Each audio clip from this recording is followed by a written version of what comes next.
Do you know anyone who suffers from ophidiophobia? That's fear of snakes. It's a reasonably common fear, and like all the vast catalog of phobias listed in the last decade, playing upon it harmfully, facing the victim with that which he fears, might well have disastrous results.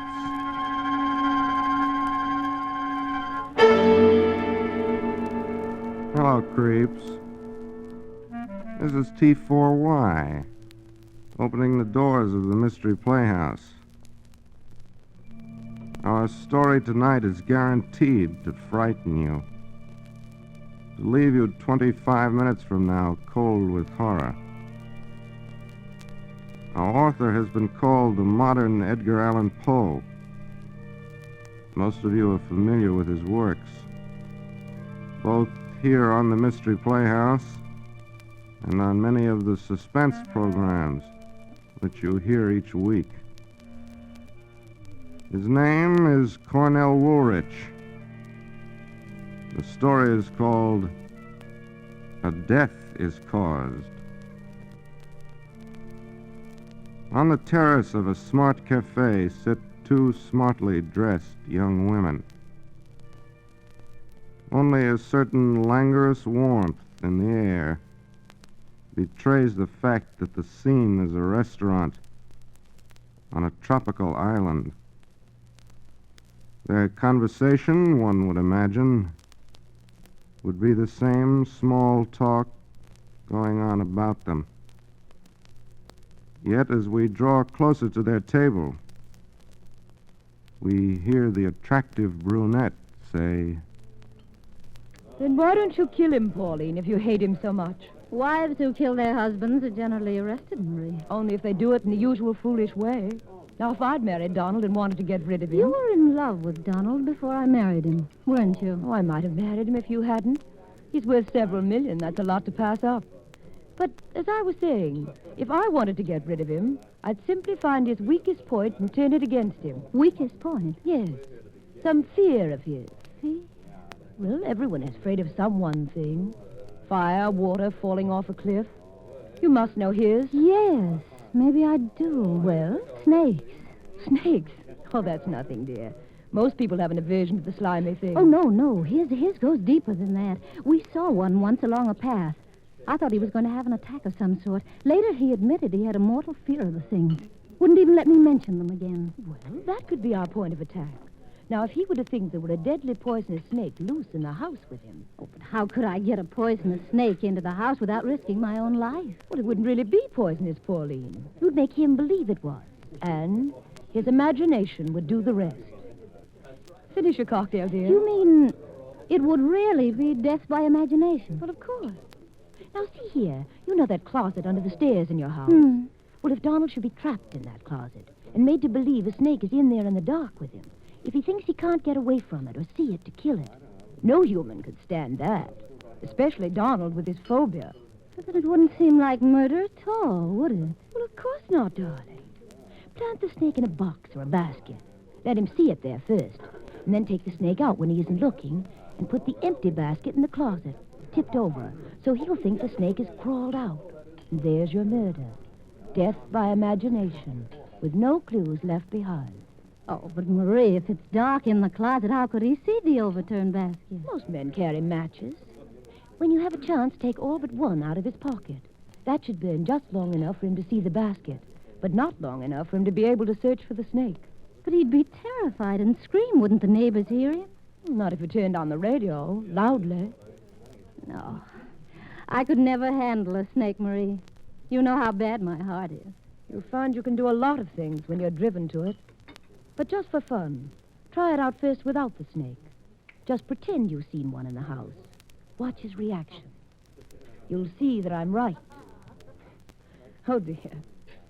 What strange byways one's conversation can stray into. Anyone overhearing us might think we were serious. Yes, I suppose so. Oh, I simply must run along. Oh, by the way, speaking of snakes, I know of an amazing snake woman. An old native who catches them by the bushel to make cures and remedies. They call her Mama Fernanda, I believe. Mama Fernanda? Yes. Well, come along. I've got the check. This is my treat.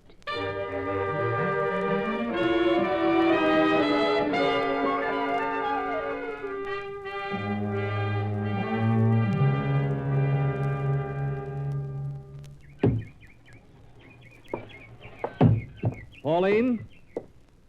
Oh, here you are.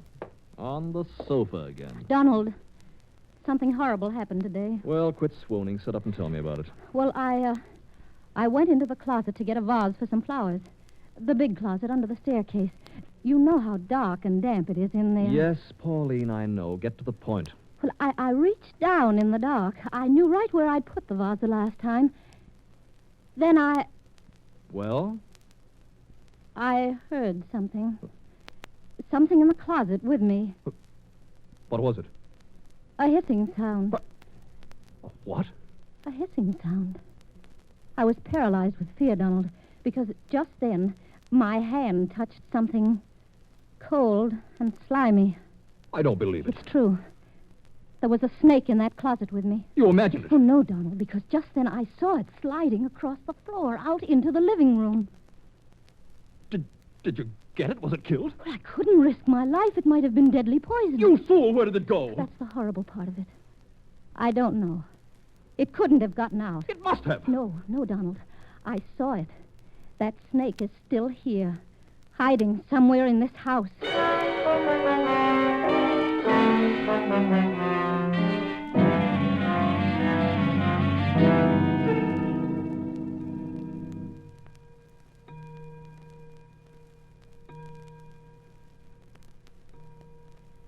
Oh, 10 o'clock. Well, I'm ready for bed. You've read enough for one evening. Turn out the lights. Donald, I'm so nervous ever since that scare we had yesterday. Please, couldn't I have a glass of brandy before we go to bed? I'm not going down in that basement tonight. Well, then give me the key to the wine closet. I'll go myself. Oh, never mind. I'll go if you must pamper yourself. Donald! Wait. What's the matter now? I heard something just then. It came from over there in the dining room. I didn't hear anything. Oh, you must have. Listen. It was that hissing sound again. It couldn't be the snake. I had men searching this house all night last Oh, night. you know how lazy and careless those natives are. They could have missed seeing it. I went with them. I know it's still in this house. I didn't want to tell you, but I saw it again. Where? I had the radio on. The tubes must have made it warm underneath. It Oh. crawled under there. I turned the radio off, and then, in a little while, I saw it crawling out. Oh. A big yellow thing wriggling across the floor. Stop it. Stop it, Pauline. I ran out into the kitchen to get Pepita, and when she came in, it had gone. Hidden itself again. In this house somewhere. I've got to get out of here. I told Pepita what it was like. She said it was deadly, No. Donald. It could kill any of us in an instant. And now it's here. It's here, Donald, in this room. I heard it just a minute ago. No, let me out of here. I've got to get out.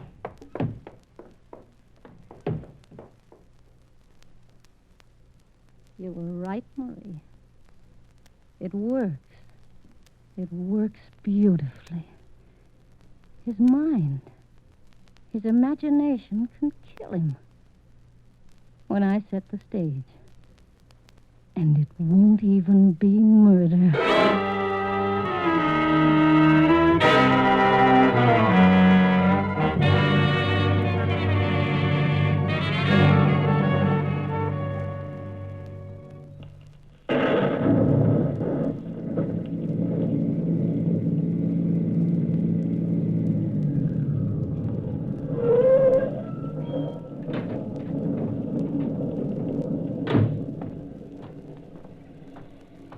The senora has lost her way.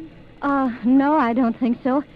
You, our Mama Fernanda. Yes? This is your hut. Si, senora. You come to see my little baby? Yes.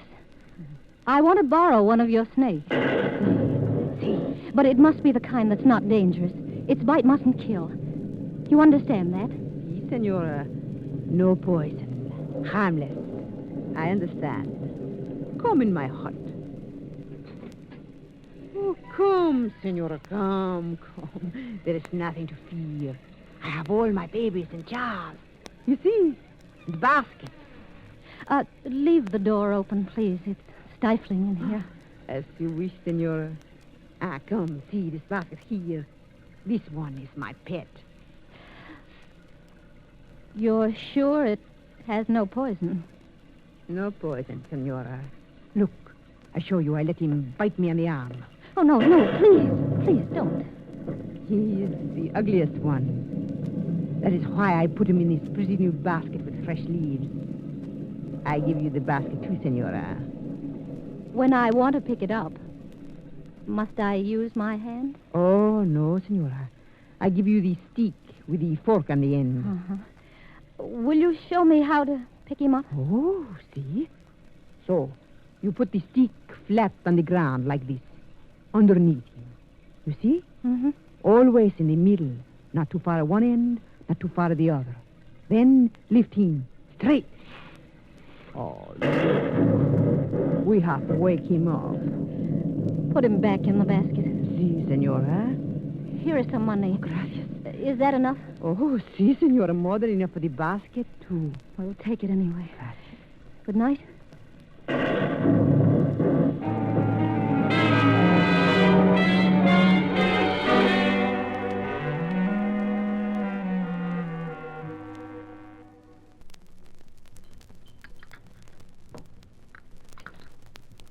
More coffee?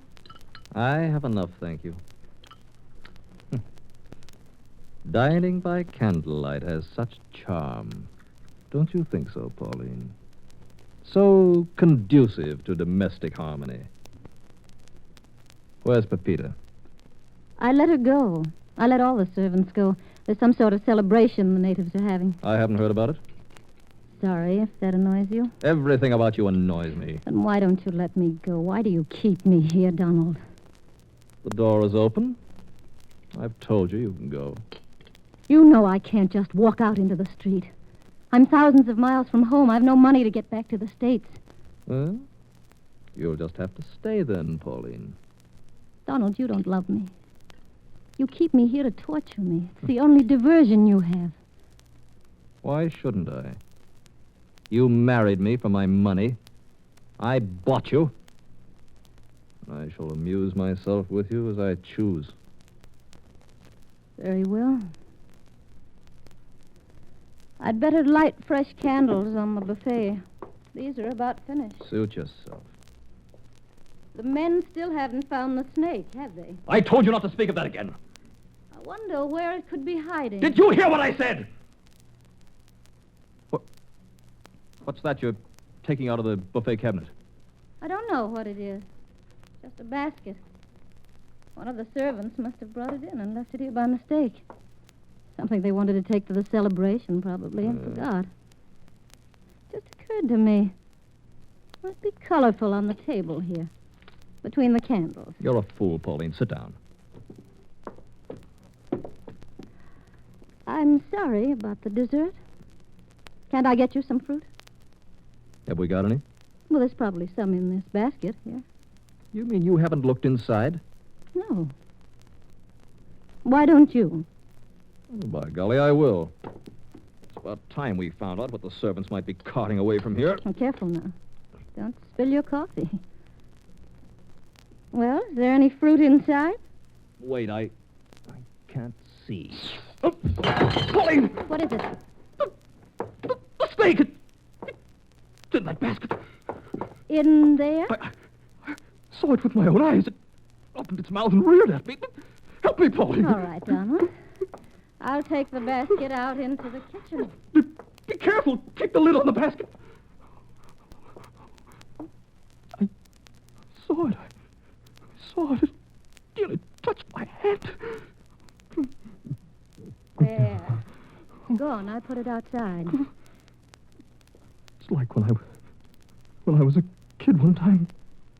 One got into my bed. I knew enough not to move, and I lay there all night long with it twined around my leg, waiting for them to come into me the next morning.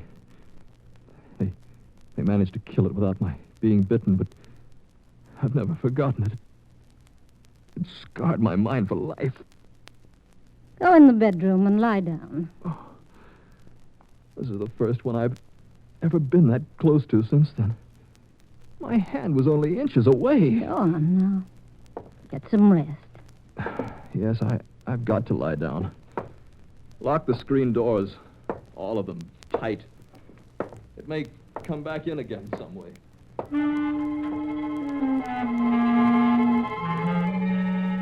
Yes, Donald. It may come back again some way. What was it? What was the first thing Marie said I must do? Remember, Polly, take the snake out of the basket. Yes, take the snake out of the basket. And I can put it in this canister here until afterwards. Use the box stick, Senora, on the ground, underneath my baby. Then lift up straight. See, he curls himself around his stick. Ah, in you go. There. Now put the empty basket in the closet under the stairs. Put the basket in one corner, tipped on one side, the lid in the other.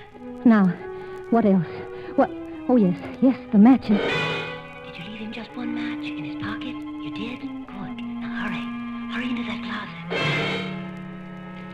Here's a hook. Just high enough. Now, if I can catch my dress on it. No, just a little higher. There. Now the lace is caught just back of my shoulder. Now call to him to help you. Go on, Pauline. Call. Donald! Donald, you must hear me. Knock over the bench by the door. You can reach it without tearing your dress. Then you'll be sure to hear. Kick it over, Pauline. Donald! You must hear me. Oh, what's all that racket? Donald, it's me. Come here. Oh, what the devil's going on in here? I thought you went to bed. I've been trying to make you hear me. What are you doing in that closet? I came in to get something in the back of my dress. Somewhere got caught on a nail. I can't reach it. Well, what are you going to do? Stay in there all night? I'm afraid of ruining my dress. If I could only find where it's caught, I could work it off gently. Please help. I suppose it's the only way I'll get any rest. Where's it caught? Somewhere here in the back. Well, move over a little. I'll have to step in around behind you. Find it? Yes, hold still. Polly! Now, to shoot the bolt. Polly, let me out! Donald, can you hear me? Let me out! Donald, listen to me. In the pocket of your suit, in the right-hand pocket, is a single match. Oh. Take it out. Light it a minute. I want you to see something. What are you trying to do? Donald, light the match. You'd better do as I tell you. All right, it's lighted. All right, now look over your shoulder. Look over into the corner. Now into the other corner, quick, while the match still lasts. Polly! Don't move. Stand still. You'll be all right. It's in there with you. It's a snake! Yes, Donald. I wanted to put it someplace where you wouldn't see it. Donald, listen. But the basket dropped out of my hands and rolled over. Get me out of here! I think the snake got out. The match that went out is the only one I have! Don't move. Don't move, whatever you do. Stand still, perfectly still. You let me That's out your of only here. chance. Polly, you here, let me out here. I'll go out of my mind. Now, Polly! now the radio. Let me out of this So the place. neighbors Go won't ahead. hear. What are you doing? Polly, get out of here!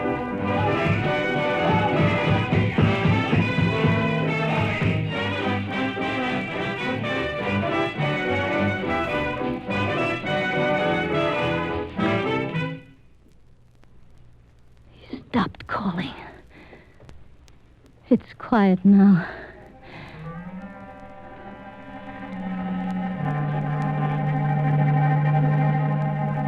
Donald. Donald. Can you hear me? And there's your murder. Death by imagination. He doesn't answer. He's dead. He must be dead. Now, get rid of the snake. Yes. Yes, the snake. It's in the canister. Gone. There's my baby. He got out. There he is, under the table. Where's my stick? I've got to get it out of here. Use the forked stick. Yes. It curls around it as you lift Yes. him up. See? Ah!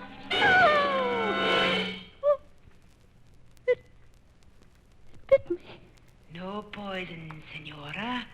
See, I will let it bite my arm. Bit me. There's a horrible red mark. Pauline! Pauline, where are you? Marie! Oh, Pauline, I came to warn you. The snake, where is it? I don't know. It's gone. It fell off the stick onto the floor. Just now, I've got to find it. No, don't touch it. There's been a terrible mistake. Snake? Yes, the snake woman. She's been trying to find you. She finally just called me. She gave you the wrong snake. It's deadly poison. No! Yes. She said its bite can kill a person in from 10 to 15 minutes. There's no cure. No serum in the world can counteract it. No. Marie, no. Oh, what's wrong, Pauline? It bit me. It bit me just now. Pauline. My hand, look. The red mark, it's already spread. Marie, get a doctor. Save me. You've got to save me. It's too late. Let me go. I'll go to the doctor myself. No, you'd never get there alive. Let me You'd go. die alone on the road. No, out I'll there. get there. I will. I'll get there. You're dying, Let Pauline. me go. Marie, let me go. Marie. Marie. Yes, Pauline. My heart. Smell it. Oh. Get for me. Quickly. Nothing can save you now. Help me. You're dying, Pauline. The poison is killing you. Help me. You. Friend.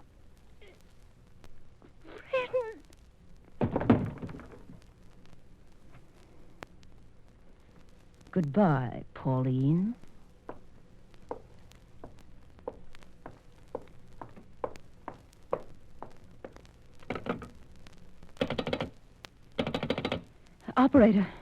Operator, call Dr. Kenyon's office at once. Dr. Randolph Kenyon. Tell him to come to Donald Barron's house right away. Something terrible has happened. He may be able to save Mr. Barron. No, Pauline Barron was dead when I found her.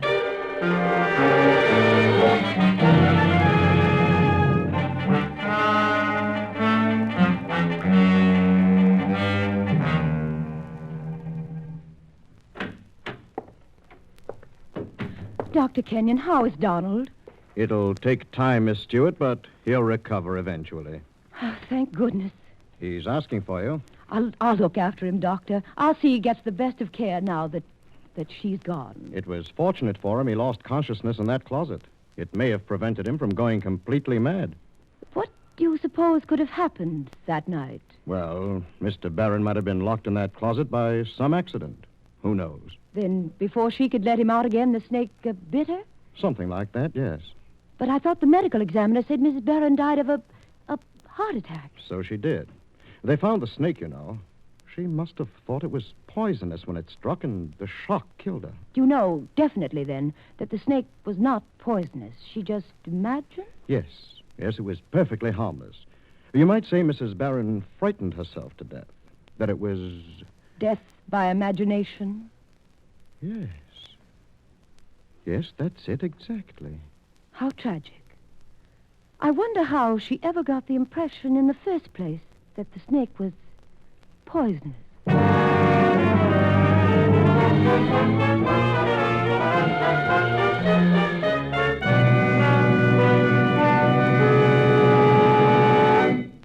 That was A Death is Caused by Cornell Woolrich, heard on your Mystery Playhouse. And this is T4Y saying good night. Sleep tight. This is the Armed Forces Radio Service.